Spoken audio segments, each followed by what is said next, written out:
out that Biggie wanted to leave Bad Boy and possibly, I said possibly, sign with Suge Knight and Death Row East.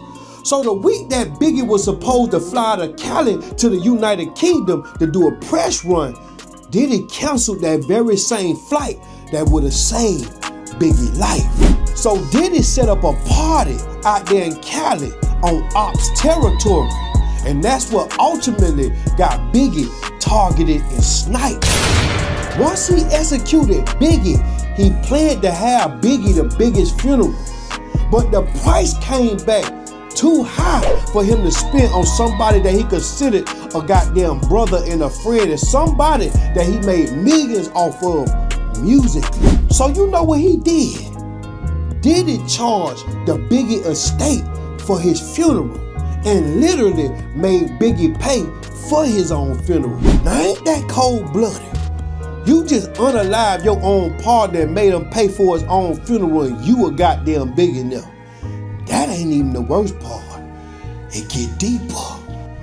Diddy took Biggie paperwork when he died and rearranged his percentages so that he get everything and Biggie kids get nothing, allegedly. And Diddy also stole all the goddamn money his artist was making. He took that.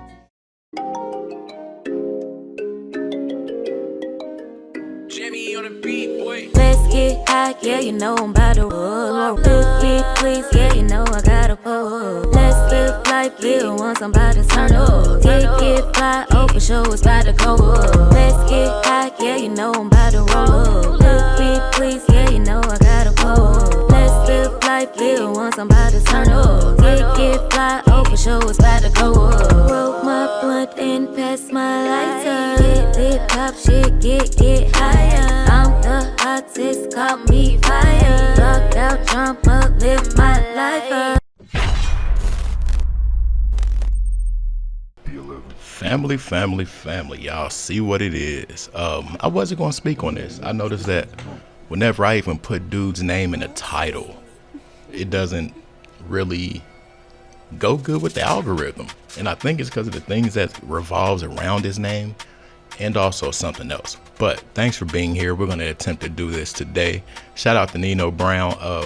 I haven't indulged into the documentary for a few different reasons. I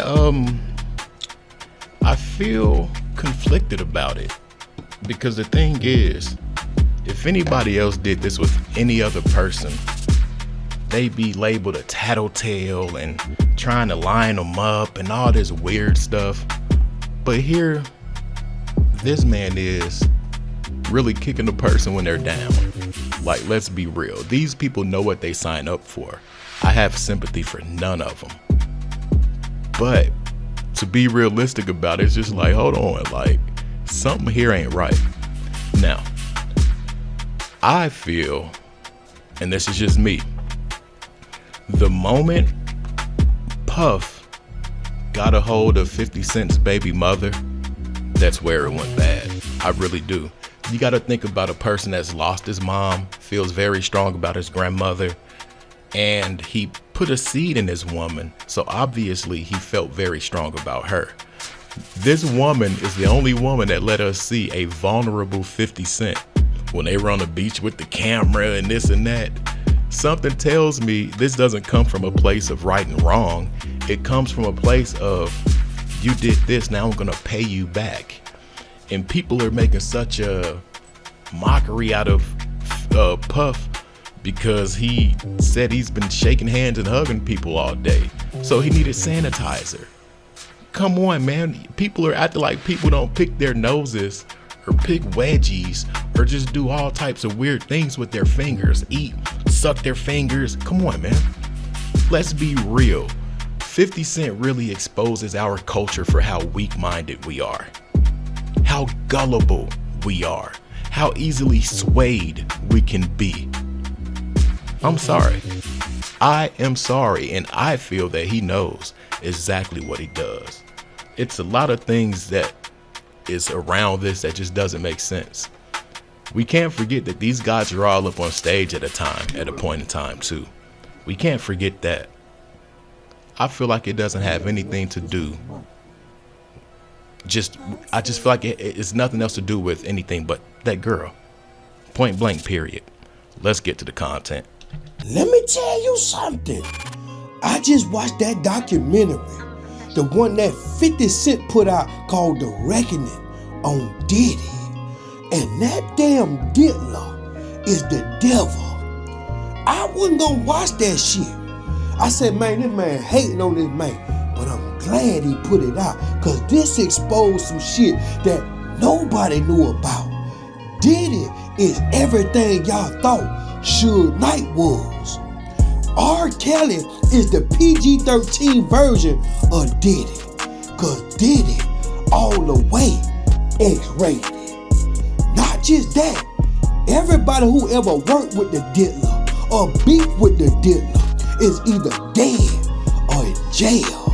Craig Mack dead, Black Rob dead, Heavy D dead, Andre Harrell dead, Kim Porter dead, Al B. Sure, mysterious illness, almost dead, Tupac dead, Biggie dead. Now after watching this Diddy documentary, I also learned some shit you probably don't know. Diddy allegedly arranged the death of Tupac because he was jealous of Tupac and Biggie friendship. Tupac and Biggie was close. This documentary gonna show you that. They went on tours together. They was friends. Tupac made a personal trip with all his people to go support Biggie when he first came out. And it got so goddamn crazy that Diddy wanted to do business with Tupac. But Tupac seen right through Puffy. He knew he was fake. Faker than a $3 bill. So Diddy feared that the truth in Tupac would eventually reach Biggie's ears. So he arranged several attempts on Tupac's life. Remember that time he got robbed and shot and they ain't take no jewelry or no money from him in that goddamn studio? I think it was Quad Studio out there in New York. That was Diddy. All right, I gotta stop this real quick. And I don't care who thinks I'm defending Puffy. I have no sympathy for any of these guys. I don't care at all. But this is the thing. It's a lot of misinformation. That was not Diddy. It was Jimmy Henchman. It was Jimmy Henchman. It was some things going on, some things said. Pac didn't know who he was talking about. He made some wild remarks. Some things happened after some things were said, and that's what led to that studio stuff. That is wild that can be just put on Puff.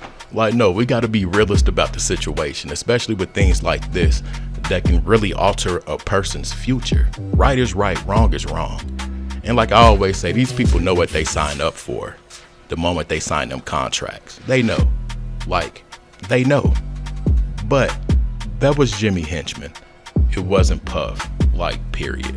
And we all know how Tupac died out there in Las Vegas. That was Diddy. Then somehow, Diddy had a way of finding out all the snake shit that was going on in his camp when they wanted to leave him. He found out that Biggie wanted to leave Bad Boy and possibly, I said possibly, sign with Suge Knight and Death Row East. So the week that Biggie was supposed to fly to Cali to the United Kingdom to do a press run, Diddy canceled that very same flight that would have saved Biggie's life. So Diddy set up a party out there in Cali on Ops territory. And that's what ultimately got Biggie targeted and sniped. Once he executed Biggie, he planned to have Biggie the biggest funeral. But the price came back too high for him to spend on somebody that he considered a goddamn brother and a friend, and somebody that he made millions off of musically. So you know what he did? Diddy charged the Biggie estate for his funeral and literally made Biggie pay for his own funeral. Now ain't that cold-blooded? You just unalive your own partner and made him pay for his own funeral and you a goddamn billionaire. That ain't even the worst part. It get deeper. Diddy took Biggie paperwork when he died and rearranged his percentages so that he get everything and Biggie kids get nothing, allegedly. And Diddy also stole all the goddamn money his author was making. He took that. He took all the money from them so he could become a billionaire because he was searching for money and power. He stole money from the Locks, Mark Curry, 112, Mace, and even Craig Mack were all owed millions and broke under Diddy watch. Craig Mack is not dead, and his ex-wife say that even though Craig Mack went platinum, they had to borrow money from family members to keep a roof over their head. And that ain't shit. It get worse. Diddy groomed his sons to be just like him. He even did dope and freakos with his sons. And I also learned that Cassie was only 19 years old and Diddy was 36 years old when they were dating. He groomed her to basically become a bedroom robot and forget about her singing career.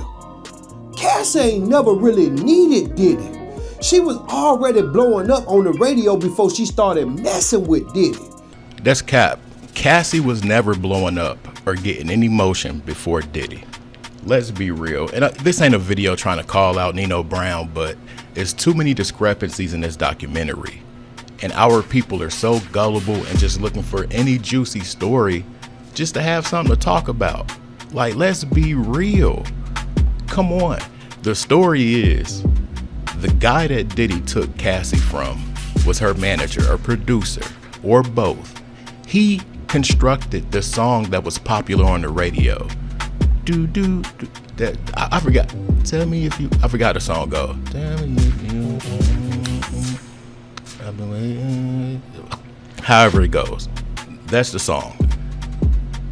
Now he did play her out of her career, but you got to look at it like this. And I don't support anything that these people go through.